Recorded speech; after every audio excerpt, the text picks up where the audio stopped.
आज के history forum के नवे एपिसोड में एक बार फिर आप सभी का स्वागत है। हमारी टीम फिर तैयार है और हमारे साथ में है रिजवान अंसारी साहब हिस्ट्री ना, और हमारे साथ में है वरिष्ठ पत्रकार अलीम बज़मी साहब और एडवोकेट शाहनवाज खान साहब, और मैं आपके साथ आरजे जावेद खान, और हमारे कैमरे पर मौजूद हैं अमान खान। और हिस्ट्री फोरम के इस एपिसोड में हम फिर बात उठाएंगे वहीं से रानी कमलापति से। रानी कमलापति के पति को, यानी कि जिनका नाम निजाम शाह था, निजाम शाह साहब को रानी कमलापति और पूरे परिवार को जब जहर दिया गया, उसके बाद में निजाम शाह पर इसका सबसे ज्यादा असर हुआ जहर का, और उनके बाकी के परिवार पर भी इसका असर हुआ, और रानी कमलापति भोपाल आ गई। उसके बाद का जो मामला है कि दोस्त मोहम्मद खान कब आए और किस तरह से क्या हुआ, उसकी बातचीत को हम आगे बढ़ाते हैं और रिजवान अंसारी साहब इस पे ज्यादा रोशनी डालेंगे। रिजवान भाई, आप हमें ये बताइए कि इसके बाद जब रानी कमलापति और इनके परिवार को दावत में बुलाया गया और दावत में बुलाने के बाद में इनको खाने में जहर दिया गया, तो उस पर क्या असर हुआ, किसके ऊपर क्या असर हुआ और कहां से फिर ये इतिहास आगे बढ़ा? देखिए, शुरुआती तौर पे देखा जाए तो थोड़ा सा हमें पीछे जाना पड़ता है ताकि कनेक्शन हर चीज समझ में आने लगा जी भाई। ये जो फैमिली का जो था, ये शुरुआत हो रही है चौकीगढ़ से, है ना। चौकीगढ़ और गिन्नौर गांव।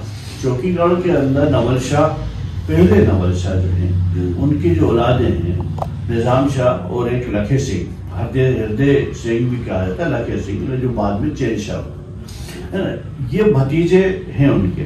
और वहीं से ये डिवीजन हुआ था। तो उस दौर में जो दोस्त मोहम्मद खान साहब यहाँ आए थे, तकरीबन 1694 के करीब, अच्छा, यहाँ आए हैं वो, और वो आए हैं तो खास तौर से उस एरिया को संभालने के लिए, यानी चैन शाह के ऊपर जो थे, शाह जो थे, तो उनके जमाने में यहाँ आए थे ताकि ये उसको मैनेज कर सके चौकीगढ़।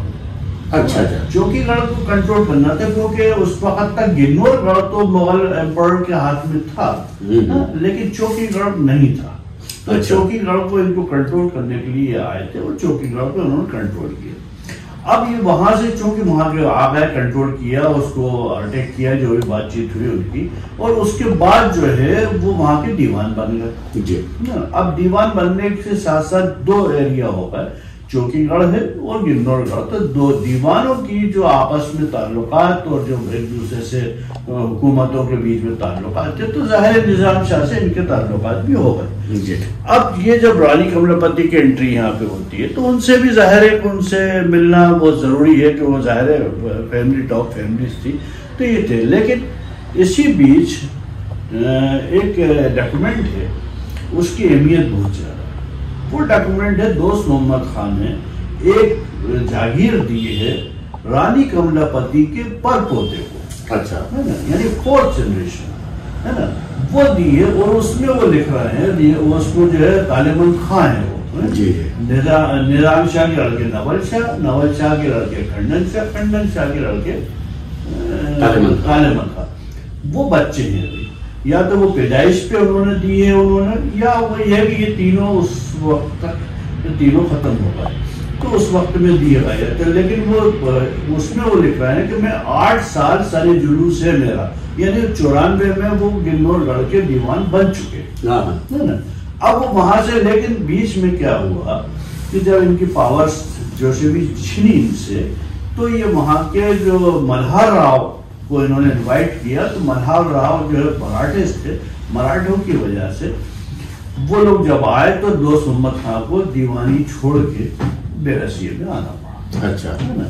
अब वहां पे इन लोगों ने इनके लिए मल्हार राव को बुलाया था। मल्हार राव के आदमी थे, मल्हार राव तो कोई बहुत छोटे थे अभी, 3-4 साल के जाहिर है, वो तो खुद नहीं आए होंगे। तो उनके पिता की मृत्यु के बाद गद्दी नशीं हो गए थे, तो उनके लोगों ने आन के इनको हटा दिया। तो इनकी वैसे ही मुगल और मराठी वाली बात चल रही थी, तो उसी वक्त में इनके ताल्लुकात तो कशीदा हो ही गए थे, लेकिन ये अब वहां से हट गए। और अब गिन्नौरगढ़ पे भी जो है उनकी पकड़ कमजोर होती आ रही है, इसकी आलमगीर, उनका टाइम चल रहा है, उनकी भी पकड़ कम होती आई। तो उनकी एक बार फोर्सेस आई भी यहाँ, यहाँ पे गिन्नौरगढ़ के लिए। उस वक्त में यहाँ निजाम शाह के जो लड़के थे नवल शाह, उसको इन्होंने दोस्त मोहम्मद खान ने हेल्प करी कि नहीं आपको लड़ने की जरूरत नहीं है, हेल्प भी करी। वो उनकी फोर्सेस की कहा जाता है कि वो आई थी और इन्होंने हमला भी किया था, लेकिन ये कहीं पे सीवर के आसपास उनके एरिया था गिन्नौरगढ़ का जो भी था, तो वो वहां पे कहीं किया था। तो दोस्त मोहम्मद खान ने नवल शाह की हेल्प करी थी, ये वाले नवल शाह की हेल्प करी थी। वो जो पहले वाले नवल शाह थे उनके खिलाफ लड़ाई थे ना, तो ये दो अलग हो गया। अब ये इनकी हेल्प भी करी थी, तो फिर वो गिन्नौर करके ये सीहोर में बैरसिया में आ गया। इसी बीच में दोनों के जो टकराव था दो फैमिलियों का, उसी बीच में 1700 के बाद के आसपास की बात होगी, तो उसमें इन्होंने ये फैमिली को जहर दिया। और फैमिली में रानी कमलापति भी थी क्या? नहीं, मतलब घर के जो खाने पीने के लोग थे वो जो गए हुए थे, उनकी फैमिली के आपस रानी कमलापति नहीं मिलता कि वो उनके फैमिली किससे, मतलब ये है कि वो इनकी जो भी लोग गए थे, निजाम शाह भी थे उसमें, गणन शाह भी थे, जो ये लोग जो प्रतिभोज था वो, उस प्रतिभोज में इन्होंने जहर मिला दिया। तो वो जहर जो मिलाया, अब वजह तो अपन कहते हैं कि रानी कमलापति किसकी वजह से किया बहुत, लेकिन मुझे नहीं लगता कि ऐसा कुछ हुआ हो, चूंकि उसकी रानी कमलापति उस वक्त खासी उम्र की हो चुकी थी ना, और उनके बाहर पोते तक मौजूद है, तो जाहिर है वो आइडिया तो कुछ बहुत ज्यादा स्ट्रॉन्ग दिखता नहीं है। लेकिन वजह जो भी रही हो, तो या फैमिली फ्रेंड है या ये कि हुकूमत की खास तौर से ये कि पहले हमेशा शुरू से ही जमीन के मामले में ये रहा है कि ये संपत्ति की लड़ाई जो है वो हमेशा से रही है, तो वही जो भी वजह स्ट्रॉन्ग वजह ये लगती है, स्ट्रॉन्ग वजह ये लगती है। लेकिन वो कहते खूबसूरत थी, उनसे शादी करना चाहते, वो भी एक वजह थी, लेकिन मगर टाइम गुजर चुका। मगर उसमें भी ये है कि रानी कमलापति को जो लक़ब मिला था कि रानी तो थी कमलापति, बाकी सब गदई है, रनाई है, जो भी कहे, तो वो 6 रानियों में सबसे ज्यादा खूबसूरत थी, ना कि इंटायर या उसको कहना वो गलत होगा, खूबसूरत थी, उसको कम उम्र थी उस वक्त, पटरानी जो कहलाती है सबसे यंग थी ना, तो जाहिर है कि वो, और वो काफी एज में काफी बड़े थे उसमें हिसाब से है। और निजाम ये चैन शाह वगैरह भी काफी एजेड हो चुके थे, अब तो एज की क्रॉसिंग पीरियड्स थे वो, तो जाहिर है 40-45 साल 50 साल की एज होने के बाद तो वो सब बातें जो पहले दिल में लगी हो तो बात अलग है, लेकिन ये कैसे आगे होना है, तो वो उसमें सब पे जाहिर है फैमिली पे असरात हुए। तो वो जाहिर है कि जितने ज्यादा उम्र वाले उनको जल्दी अल्लाह के वाले कि इनका खत्म होना शुरू हो गया, निजाम शपेले हो गए होंगे, उसके बाद ये दो तीनों पे भी असर था। आखिर में छोटे बच्चा तालिबान था और इनके बैकग्राउंड में इनकी सपोर्ट कुछ थी नहीं, तो रानी कमलापति ने बाद में जब पहले तो इनको बुलाया निजाम शाह के वफात के बाद कि हम अकेले हो गए हैं और हमारी फैमिली सपोर्ट आपको दोस्त मोहम्मद खान को बुलाया। तो दोस्त मोहम्मद खान दो वजहें थी, एक तो ये है कि मुगल्स की वो जो एंटी थे वहां के है ना, और दूसरे इनकी सपोर्ट भी मुगलों की थी, गिन्नौरगढ़ जो थी अभी भी मुगलों से अटैच था है ना, तो दोनों वजहों से और निजाम इन्होंने इनकी नवल शाह की हेल्प भी करी थी, तो इसलिए सब चीजों को सामने रखते हुए रानी कमलापति ने इनको इनवाइट किए और ये भी कहा था कि 1 लाख मोहरे हम आपको अदा करें। वो तो शर्तें उस जमाने की तय की होती हैं कि भाई आपने किसी को फौज को बुलाया है या किसी को भी बुलाया है, तो खर्चा आपको, उसका खर्चा आपको देना पड़ेगा। तो वो खर्चे के नाम पे होता है कि वो उसको देता, तो उस वक्त तक भोपाल में रानी कमलापति तो यहीं रहना शुरू कर दिया था, वो एक तहसील बनाई थी और तहसील के नाम पे जब देखा जाए तो तहसील बनने का मतलब ये कि इसकी आमदनी शुरू हो गई थी, यानी कुछ ना कुछ यहाँ पे जो भी खेती बाड़ी हो रही हो या जो भी आमदनी का जरिया हो, तो कहा यह जाता है कि 10,000 रुपए सालाना की आमदनी उस वक्त इस तहसील की थी। अच्छा, है ना, तो जब इन्होंने रानी कमलापति ने दोस्त मोहम्मद खान को बुलाया और इन्होंने सबसे पहला मसला तो ये था कि चौकीगढ़ पे दीवार इधर जाके गिन्नौरगढ़ में चैन शाह को खत्म किया जाए। तो ये गिन्नौरगढ़ जब मालूम था तो उस वक्त तो काजी साले और ये लोग भी मौजूद थे, कानून को वगैरह सब मौजूद थे। ये लोग जो किन्नौर के किलेदार रह चुके हैं, उनसे मशवरे के अंदर ये बात समझ में आई कि अपन अटैक कर नहीं सकते वहां पे, क्योंकि बहुत स्ट्रॉन्ग किला है, उसके लिए बड़ी फोर्सेस चाहिए।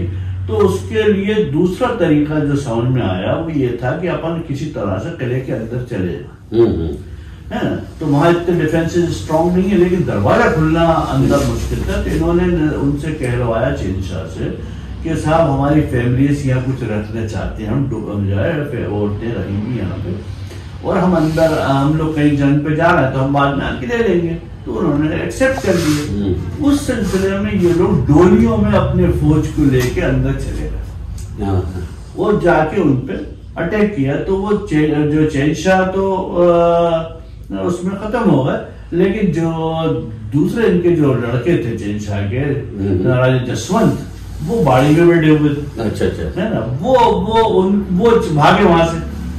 जब ये लोग वहां चढ़ाई करी इन्होंने, दोस्त मोहम्मद खान रहती है वहां से निकल दिए। अब वैसे बातें बड़ी मजेदार हैं और जो इतिहास है वो आगे बढ़ता जा रहा है, लेकिन घड़ी हमसे ये कह रही है कि इस एपिसोड को एक यहीं अगर हम इसको विराम दें तो ज्यादा अच्छा है।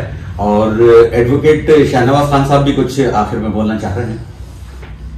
अभी तक हम रानी कमलापति के ऊपर 9 एपिसोड कर चुके हैं और हमने जैसे कहा कि हम प्रमाणिक इतिहास पेश करना चाहते हैं दस्तावेजों के साथ जी। अब हम अगला एपिसोड जो है रानी कमलापति के सिलसिले में जो कुछ भी हमने अभी तक आप लोगों को बताया, इसके हम प्रमाण दस्तावेज हमारे पास मौजूद हैं जो हमने नेशनल आर्काइव से हासिल किए हैं जी। उन आर्काइव के साथ हम आपको अगला एपिसोड जो है वो पेश करेंगे। अलीम साहब से भी कुछ कहेंगे कि वो कुछ कहना चाहें तो। देखिए, रानी कमलापति को लेकर बहुत सारे भ्रम हैं और सिर्फ उन्हीं को लेकर नहीं, दोस्त मोहम्मद खान के भोपाल आगमन और उनके शासनकाल को लेकर भोपाल हिस्ट्री फोरम की ने ये बीड़ा उठाया है कि जो भोपाल के इतिहास को लेकर तरह तरह की भ्रांतियां हैं, गलतफहमियां हैं या तथ्यों के साथ अनजाने में कुछ लोगों ने खिलवाड़ कर दिया है, उसको लेकर स्थिति स्पष्ट की जाए ताकि सही इतिहास पता लग सके। इसीलिए भोपाल हिस्ट्री फोरम की पहल पर ये जो प्रारंभिक काल की जो स्थितियां हैं उस पर रोशनी डाली जा रही है और ये काम भोपाल हिस्ट्री फोरम की अगुवाई में रिजवान अंसारी साहब बहुत बेहतर तरीके से कर रहे हैं। प्लीज आप सबसे दरखास्त है कि हमारे इस YouTube चैनल को देखना ना भूलें, लाइक करना ना भूलें, सब्सक्राइब भी करें और लोगों के बीच में शेयर भी करें। बहुत बहुत शुक्रिया और इस एपिसोड को यही विराम देते हैं। जय हिंद।